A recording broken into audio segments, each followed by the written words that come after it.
Wow. Bow wow, welcome to DogStar. Each week we sit down with a star of rap and R&B, and this week we have the pleasure of sitting down with Nina. Or should I ask you before? Nina's what we should call you?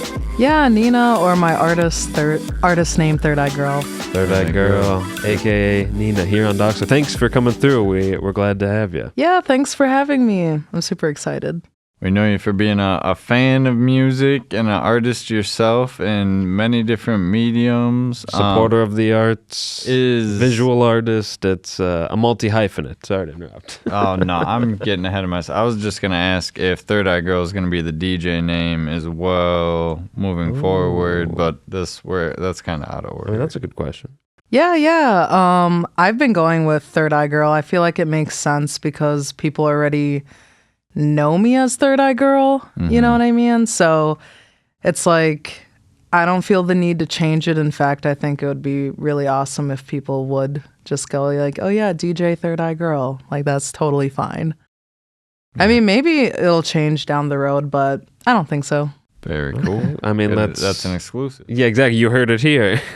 Let's, using the road metaphor, pop it in reverse. Go back in time. Early years. We're talking 2, 3, 4 years old. What are your earliest musical memories? Where are you living? Are you born in Minnesota? Oh my goodness. The lore is wild. Well, which question first? Where, like, the musical? Yeah, where were you born? Let's start from the very beginning. Okay, let's start from the top. So I was born in Miami, and I lived there for just a couple years. Okay. Moved to Saudi Arabia, then lived there for maybe till I was 4 or 5. Oh, whoa. What? And then moved to the Bahamas, and that's where my memories are a bit better. Okay.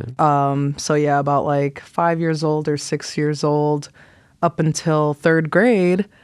And then I moved to Minnesota in 4th grade, Woodbury, Minnesota, in fact. Oh my gosh. So as you can imagine, it was quite a culture shock. Yeah. Yeah. It was quite a culture shock, but it was cool too. Cause I mean, I don't know, people think like for the Bahamas, they're like, oh, isn't it beautiful and gorgeous? And, you know, and you coming here in Minnesota. And yes, it is beautiful, but it's still a third world country. Mm. I mean, it's basically tourism drives that economy. Everything's imported, so everything's expensive. So I went to a private school, but even then, it's still not the best quality. Like, I'm talking crappy tables, desk. We had only blackboards, and then it's like you come over here like to Woodbury, Minnesota, where everything's crystal clean. I remember looking at the whiteboards, and I was looking at the desk, and I was just like, my actual memory was me thinking, wow, this is like the classrooms on television. So I have jumped around different countries in my youth, wow, but settled in Minnesota for the most part. Mm-hmm. I mean, back to being 4, 5, 6 years old in the Bahamas, who was in control of the music? Were any of your family members particularly musical? Yes. My dad was more musical than my mom. We grew up on Bob Marley for sure. Bob Marley was big. There was some Arabian music mixed in too, because there's that Middle Eastern background. Even though half my family, like on my dad's side's from Kenya, we still have that Middle Eastern background. So there's always that like mix of cultures. So yeah, there was some Caribbean Bob Marley. There was some Arabian stuff, maybe some like old school, like, I don't know, like Stevie Wonder or like those kind of classic. I can't think of any other artists right now because Bob Marley and the Arabian music were like definitely the big top two. The highlights. Yeah, they were definitely the big mixes that I could remember. But yes, Dad was definitely in charge of the aux. at that time. Yeah, had a good taste in music. And do you remember what you started gravitating towards when you were maybe old enough to buy your own CDs or pick the radio station? That makes me happy because it brings me back to the LimeWire days. Oh, baby. Yes, I used to just like burn CDs, and it was very much like a lot of hits, like, I don't know, I would say like Ashanti, like a lot of R&B, some Usher in there. I liked Britney Spears for a sec too when I was super young as well. So kind of just those like big hit music, like BET, VH1. I guess VH1 came in later on though. But yeah. Larger than life personalities, yeah. I did find my old CD that I burned a long time ago, and it was pretty much that mix, just like some Usher, some Ashanti, some Nelly. I think I found Lil Jon in there too. Yeah. I'm like, why am I listening to this? Before you moved to Minnesota, did your private school in the Bahamas have a good music program, or did you do music in church at all? Or? No, not at all. It was very different structure. It was, and it's like trying to look back at it. Yeah, it is just like, it's kind of a blur a little bit just because it's not as structured as Minnesota. But there wasn't really, I guess there was like a ballerina class. I think I did do something like that. So there was some music, but not really. It was kind of like go to school, like say your timetables of multiplication, and it was more focused on that. I can't really remember like super fun times other than outside of school, of course. Yeah. I mean, did Woodbury have any cool arts programs, or were you doing anything creative? Or, in hindsight, it's like, oh, of course I was doing that because now I love music so much. Yeah, Well, I was always artistic, Exactly. if that's the question. It's like, I guess even I could remember even in the Bahamas, I used to just draw these girls doing like karate kicks and stuff. Sick. Just, I don't know. I was always thinking of all sorts of fun stuff, fun things, always drawing, doodling. Yeah, even in elementary, just doodling a lot. I doodled a lot through even high school. Like that was just how I operated, That's cool.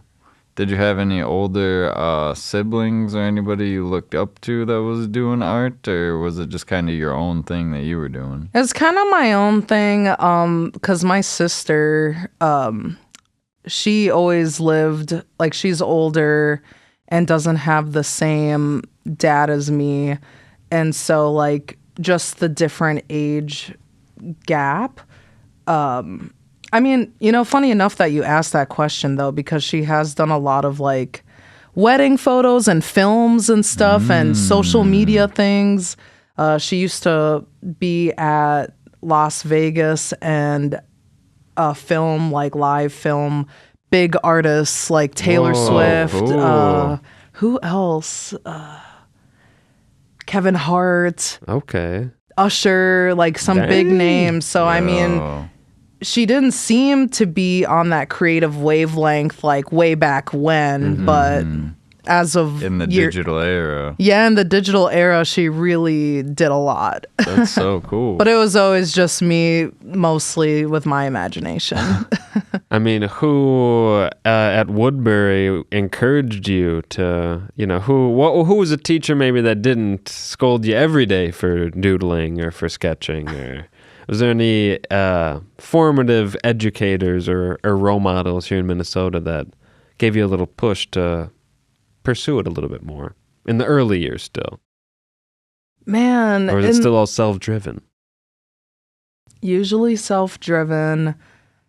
I can't even think of any teachers around Woodbury. Because here's the thing. So even though I moved to Woodbury, I stayed there from 4th grade to 7th grade. Okay. I ended up moving to Burnsville in 7th grade and then stayed there since all the way to high school. But I went to like Apple Valley. So I would say Mr. Stanley was a really good art teacher. Okay. And even though, sometimes I feel like teachers get stressed out by kids being a little crazy and fun, but I think he really did have his heart into it and was encouraging. And he was at Burnsville or Woodbury? This is Or Apple Apple Valley Valley. High School Okay, because I lived on the okay. border. Gotcha. Nice. Yeah. Dabbling. I Yep, mean, yep. do you have any advice to some younger artists of any discipline who might be watching this? How to kind of self-motivate yourself if they don't have a teacher kind of rooting for them? Yeah. Just is this the camera? That's Should I you. go right in there? Blue. Okay. Believe in yourself. You can do it. You just have to start somewhere. That's my advice. And that's advice that I still tell myself is that, hey, it's you gotta do it. No one else is going to do it for you.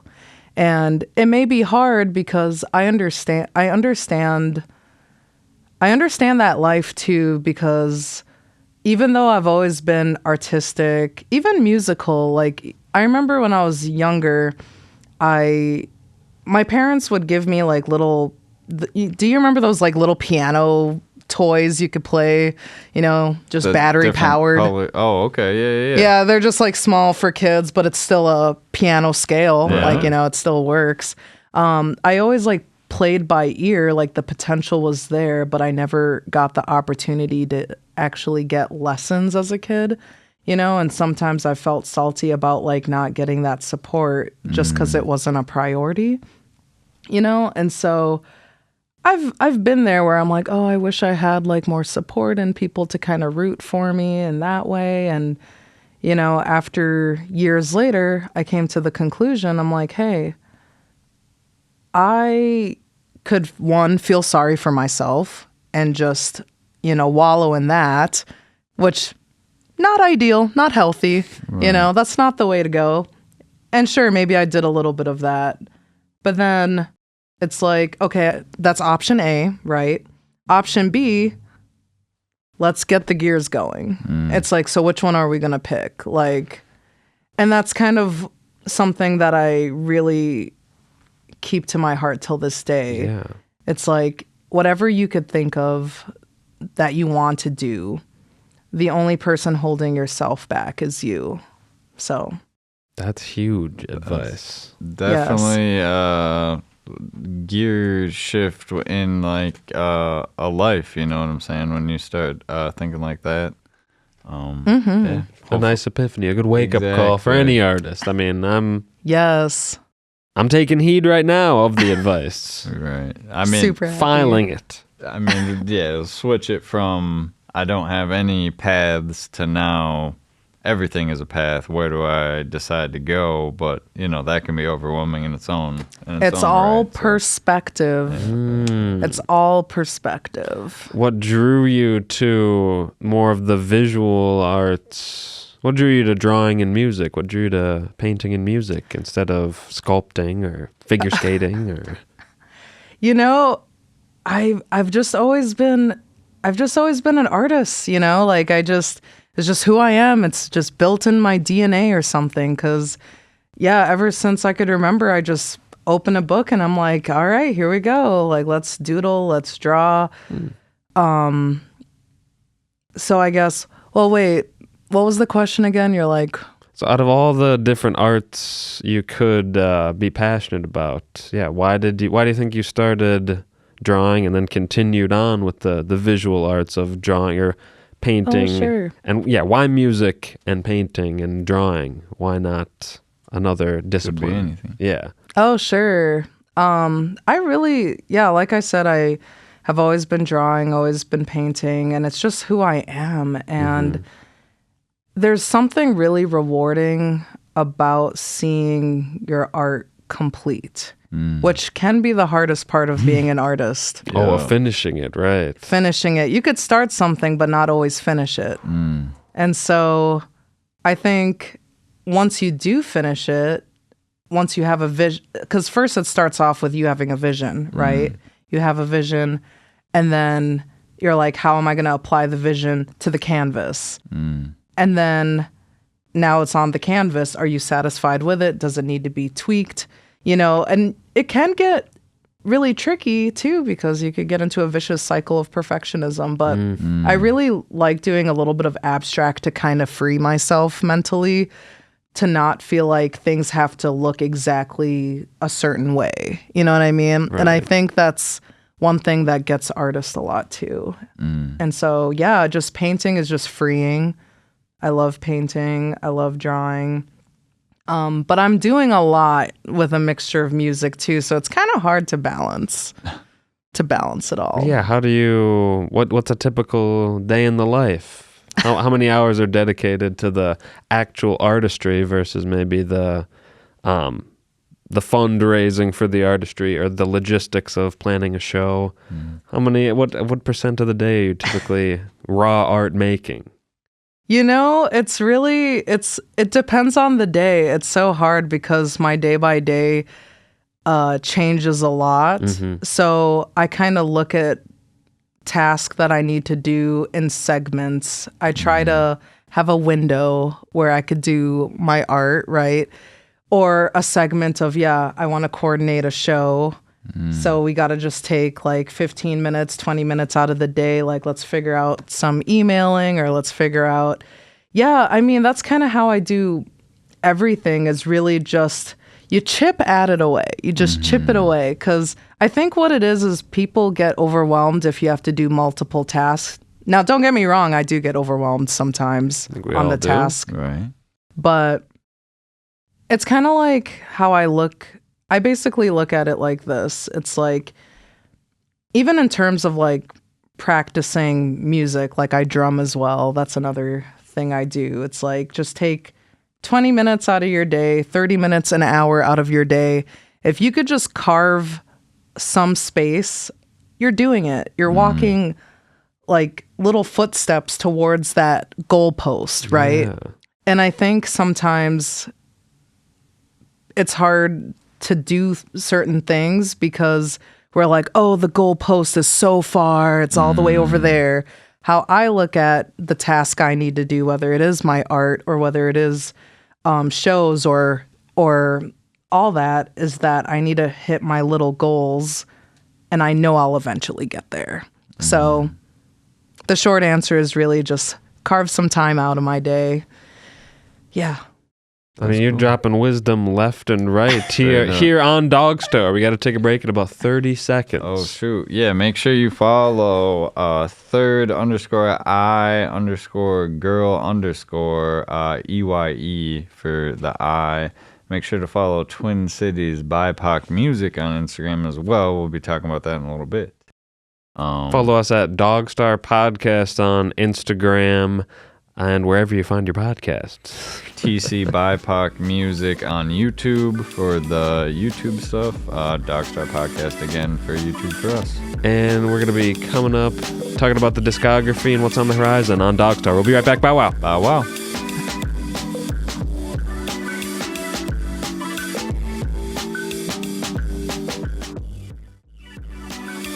Bow wow. Bow wow. Welcome back to your favorite program, DogStar. We are sitting down with Third Eye Girl, multimedia artist, producer, and DJ. And philanthropist. Show curator. Exactly. It's champion of the arts.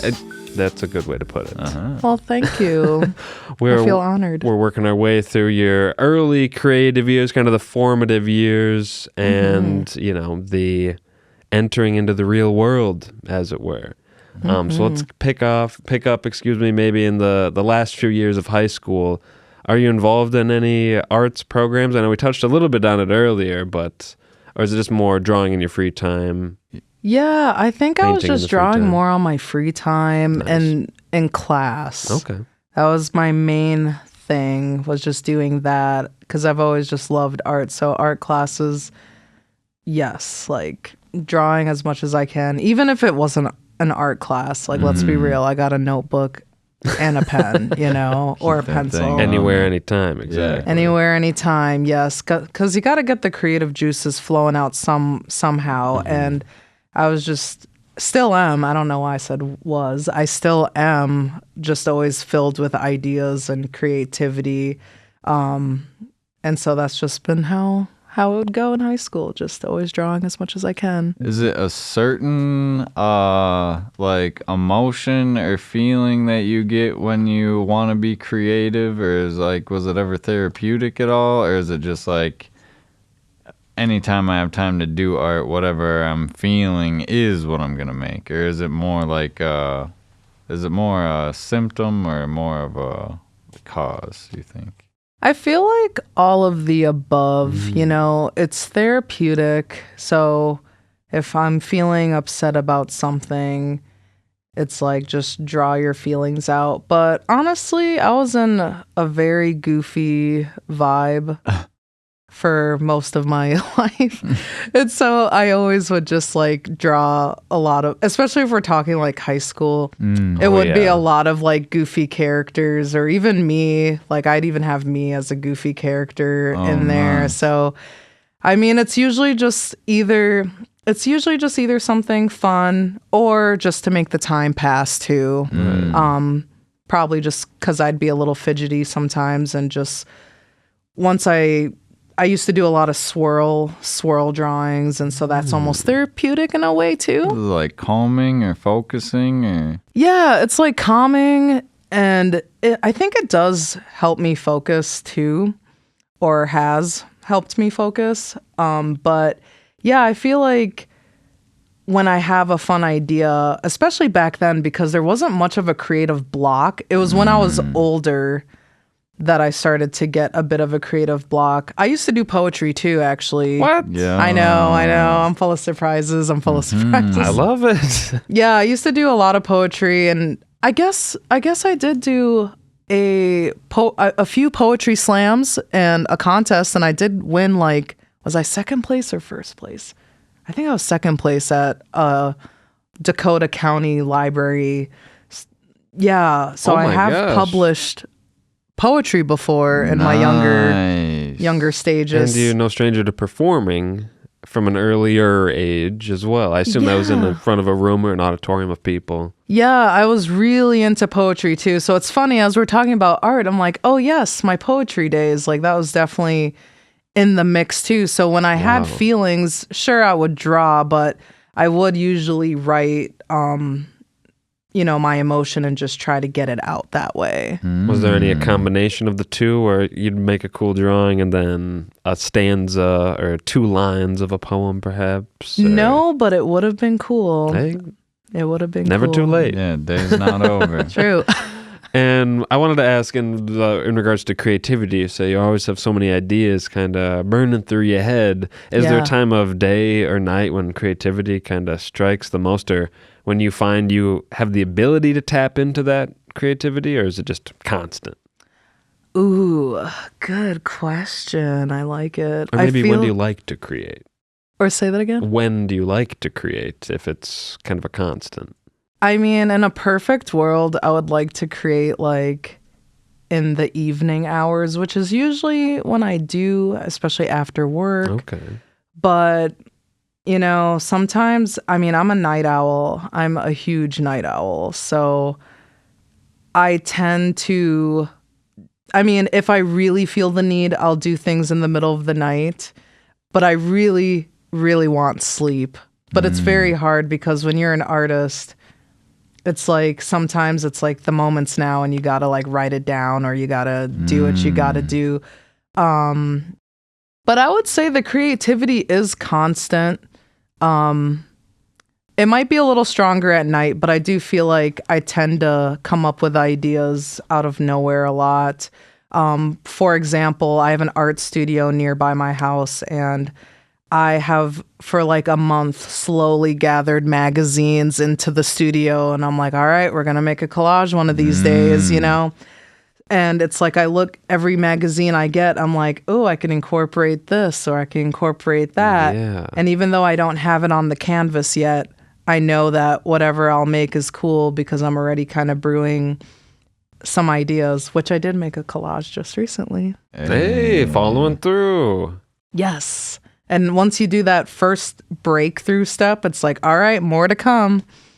So I'm pretty excited about that. That's so cool. I'm back to finishing up school. Were you like planning on being a art teacher? Like, why all the arts? Or like, what was it leading up to? Or what was the plan after high school to grow up and be or just to never grow up? Well, first of all, it's like, I feel like we were told when we grow up, we're supposed to lose the fun things for some reason. Mm-hmm. It depends on who, I guess. Not everyone's had this experience, but, you know, I definitely just feel like art has always been in my DNA. Like, there was never any, like, plan to be an artist in a way of, like, making money. I just did it for the joy. Mm-hmm. Right. But, I mean, yeah, after high school, it was just like, all right, time to go to college. And, you know, my parents are like, all right, go to Normandale. And I'm just like, I don't even know what I want to do. I just did generals, and that was fine because you could still do art classes. So naturally, I was on top of that, did some glass fusing, not to be mixed up with glass blowing. Right. Just because it's layering glass and then melting them in the kiln. Okay. So there was like other fun stuff that I was still able to do, Yeah. but I ended up getting a degree in social science for Wow. Metro State. So, wow, that really does kind of tie into my life, though. So if you don't know social science, Yeah, I was just gonna ask.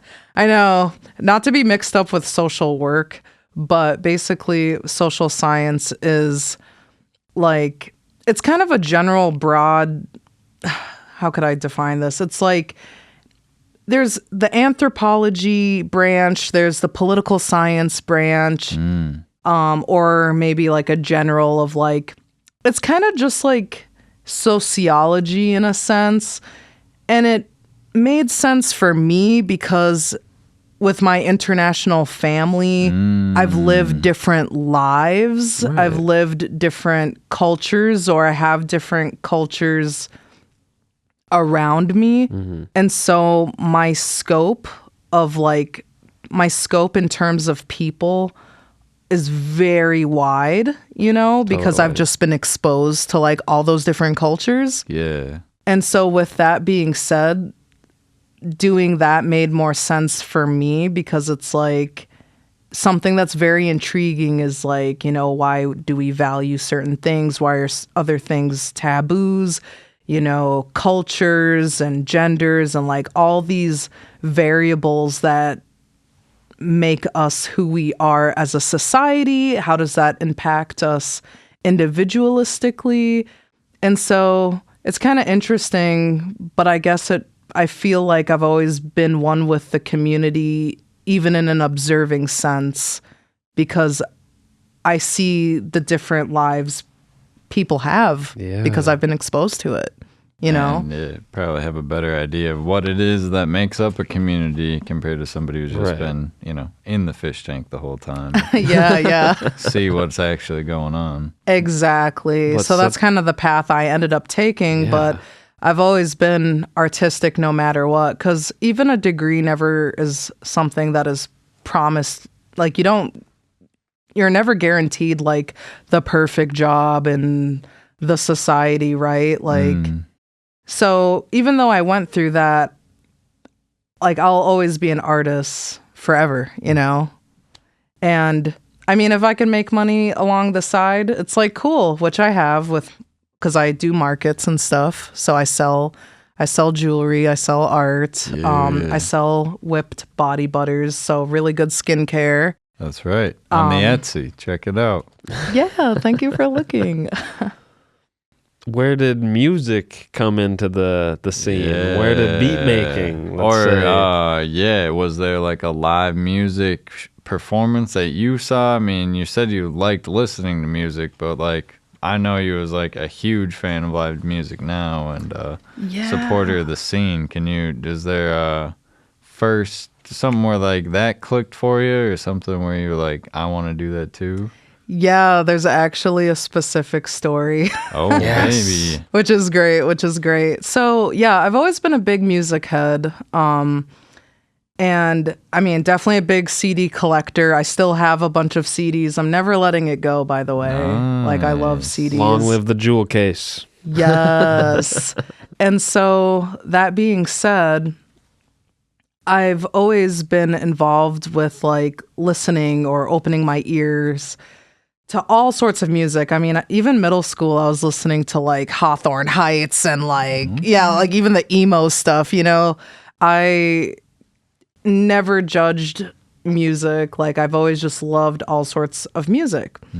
But then to go to the story of how I got involved in music. So like I already talked about, I always did poetry when I was younger. Yeah. Kind of had a poetry block when I got older because life, you know, your creative blocks, or you could get a creative block due to being an adult, responsibilities, bills, stuff like that. But I always feel like I'm a poet at heart, even if I'm not producing poetry. So that's how I've always felt.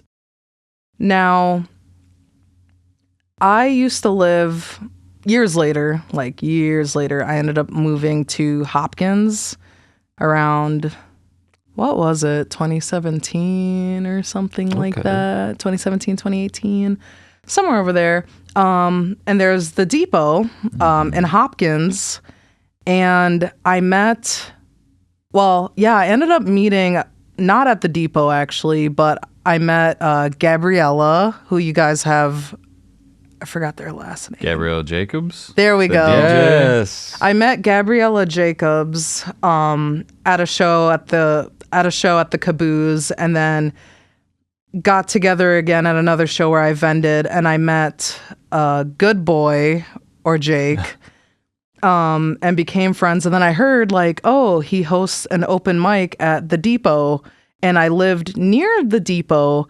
And so one day I was like, oh, you know what? I should just like check it out, because Tuesdays they have open mics. Not anymore, but used to back then.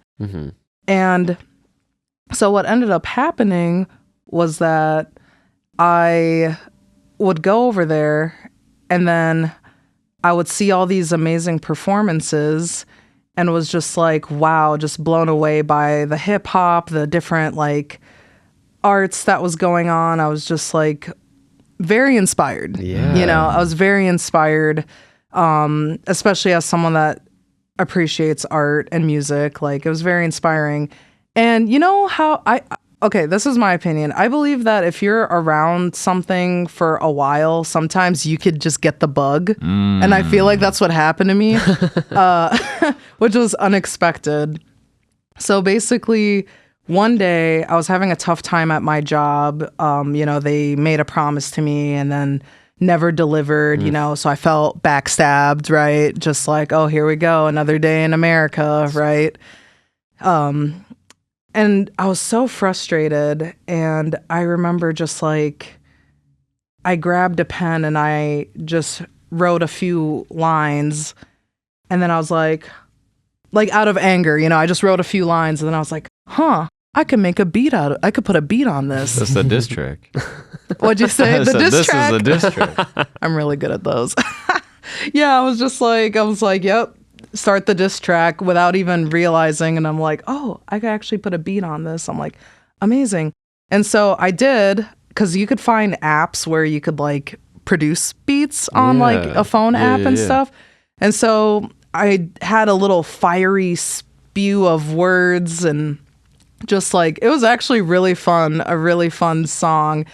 And I was like, I think I'm going to perform this. And like ever since then, it was history. And I would mess with those apps to produce beats, but I would also rap as well on top of the beats. So I used to go to these open mics, and I used to just like produce the music, and I used to rap over it, or maybe a little spoken poetry rap sometimes, really depending on the mood. And that really like broke the seal into the music creativity. Wow. Was being in that space.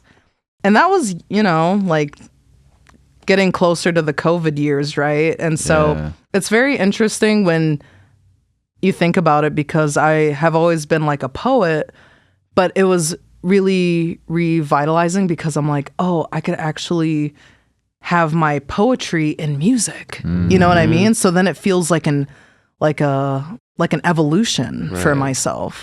Which one of those tracks did you choose to release first, or did you release it and then perform it first, or was it performing then I've releasing? never, it's funny, I've never released or recorded. It would only be like me with the beats, and then I would just do the vocals on stage. Wow! Oh my yeah, god! but I should, But at the time, it didn't matter because I was just, looking forward to every Tuesday to just do my thing.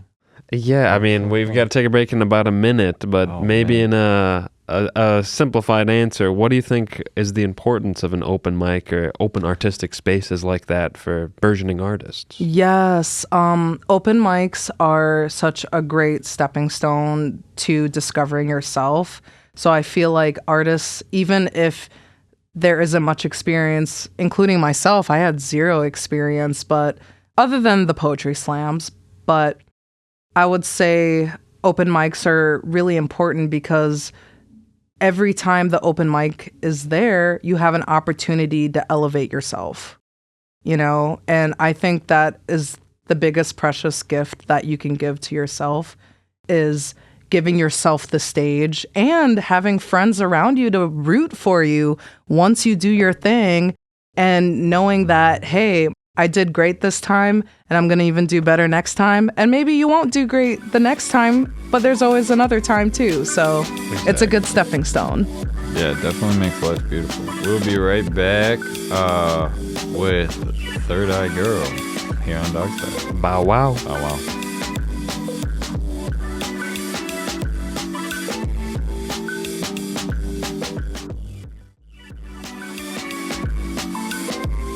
Bow wow. Bow wow. Welcome back to DogStar. We are sitting down with Third Eye Girl. You can call her Nina. Yeah, and Nina, she'll Third Eye answer Girl. to it. She's a friend of ours, friend of the show's, and now a friend of yours. Exactly. You've been working on the Twin Cities BIPOC music project for a while. What inspired you to do that, and what's that all about? Yeah, so Twin Cities BIPOC music was born from me realizing that I needed a space to create, to support BIPOC musicians in the Twin Cities.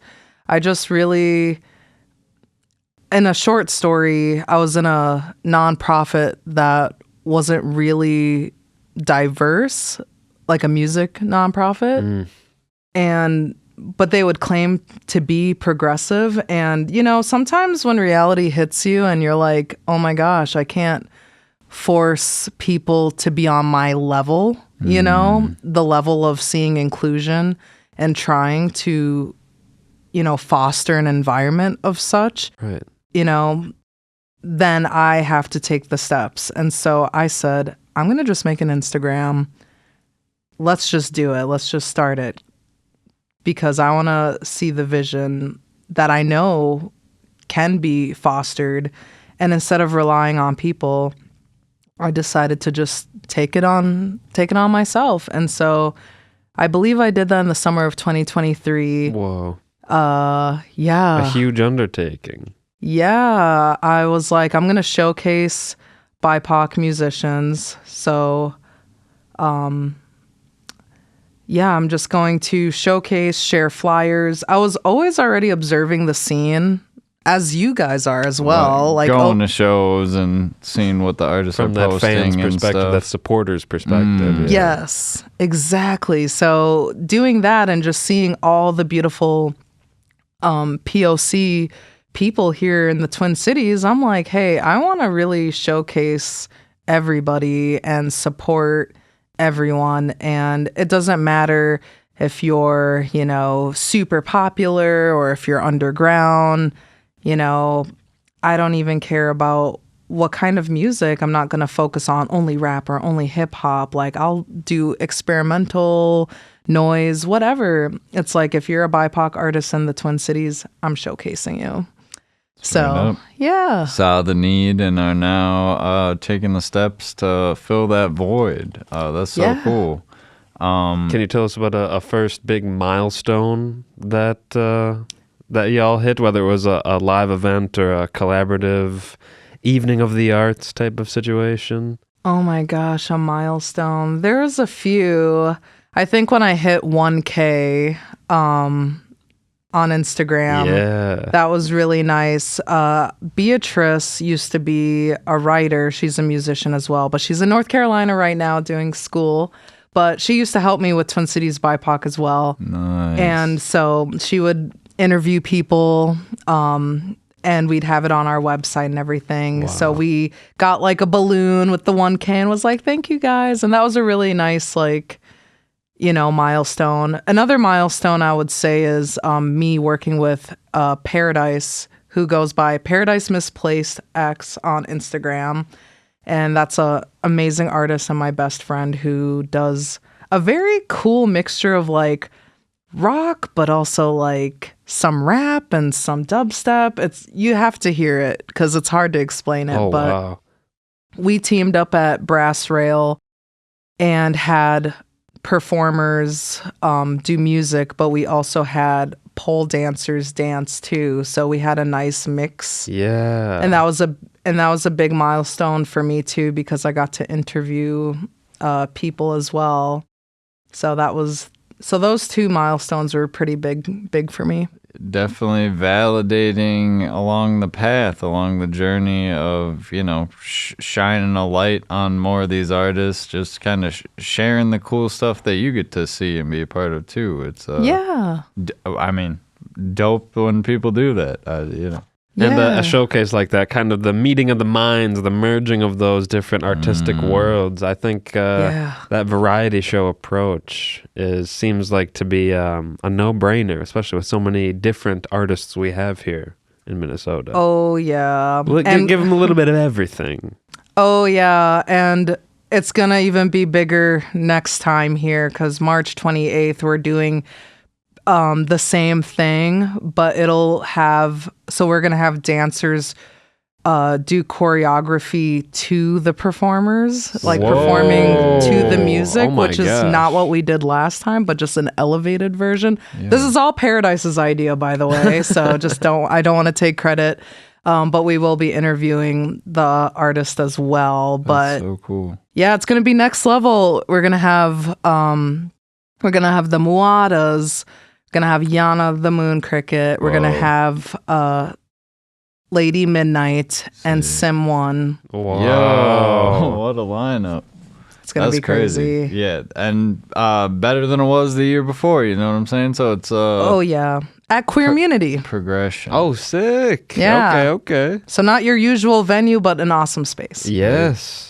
No, that's dope. I want to talk about, I mean, we are kind of running out of time. I want to talk about the music that you've produced. You produced some beats that people can find on SoundCloud, including Underground Sludge Sample, Oh my gosh, you found that one. Oh, yeah. That's a vibe.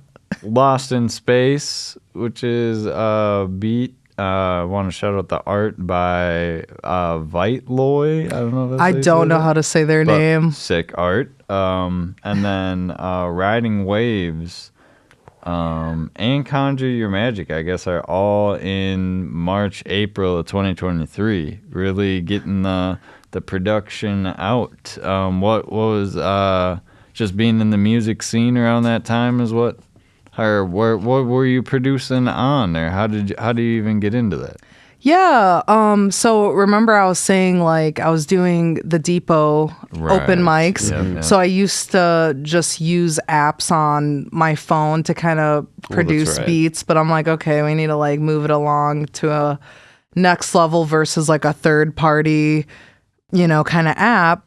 And so I ended up going on Soundtrap, which not a lot of people know about, but it's really intuitive, honestly. And so I taught myself how to use it and wanted to usually I would do like hip hop beats and stuff before, but now I'm like, okay, let me see what I could do electronically. And that's kind of how that happened.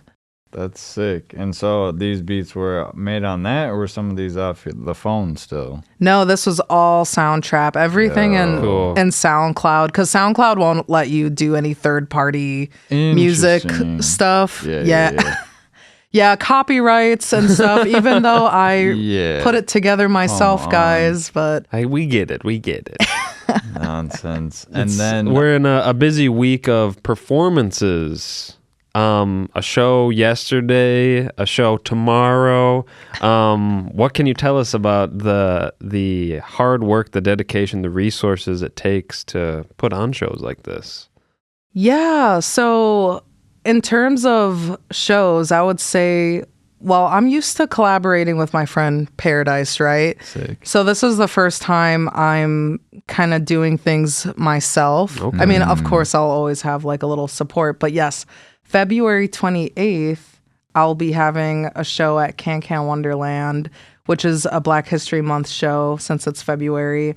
And it's going to be like a hip hop vibe, you know? And with that being said, it feels like it's my time to do that now because I'm a connector. I would say I'm a connector and I've connected with so many people.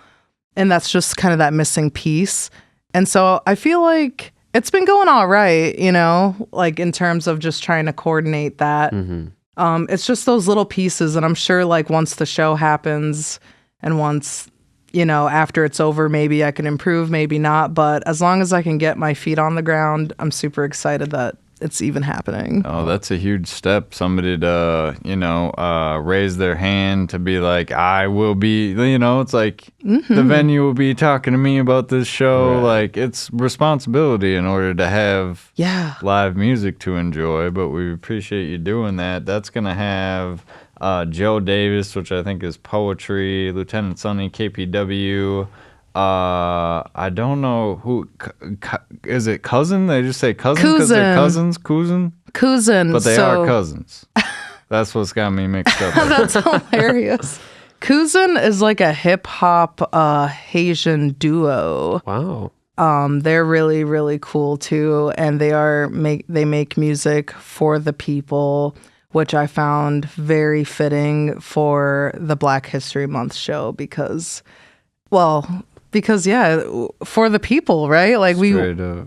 yeah, so I'm really excited. I'm really excited to have everybody on that lineup, including I was gonna Ratliff. say, don't forget about Ratliff. And live art by Jigs Art, who we've Yes. also ran into out here a few And times. all the choreographed Right. movement artists as well. It should be sick. But yeah, that's Yeah. 9 p.m. Tomorrow. If you're watching this when it's premiering at Can Wonderland. Also bring pantry items for the neighbors, bringing the mutual aid in. We've got 1 minute left of our time. What can you very, very briefly tell us both about Lost in Space and Riding Waves? Lost in Space and Riding Waves is like when I made those songs, it's just an awesome journey for a person to groove into, you know? I mean, that's how it felt for me. Just kind of we're riding that wave, right? And it's just kind of like, where's the wave taking us? And even though Lost in Space, makes it sound like I'm lost in space, or maybe I'm where I'm supposed to be, you know? So it's really just more so a nice groovy vibe. I know Lost in Space kind of varies a little bit more. Got the switch up. Well, thank you again for joining us here on DogStar, and we'll see you back for part 2. Yes, thank you. Thank you. Appreciate it. Bow wow. Oh, wow.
Okay.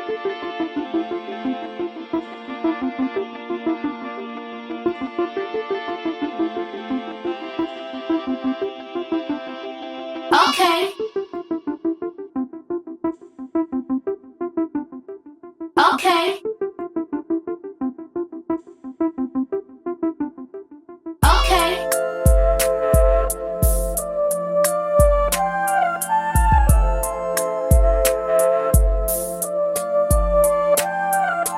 Okay.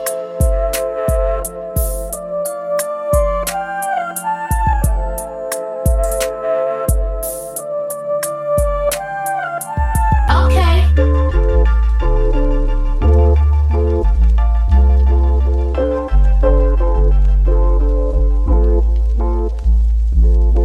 Okay.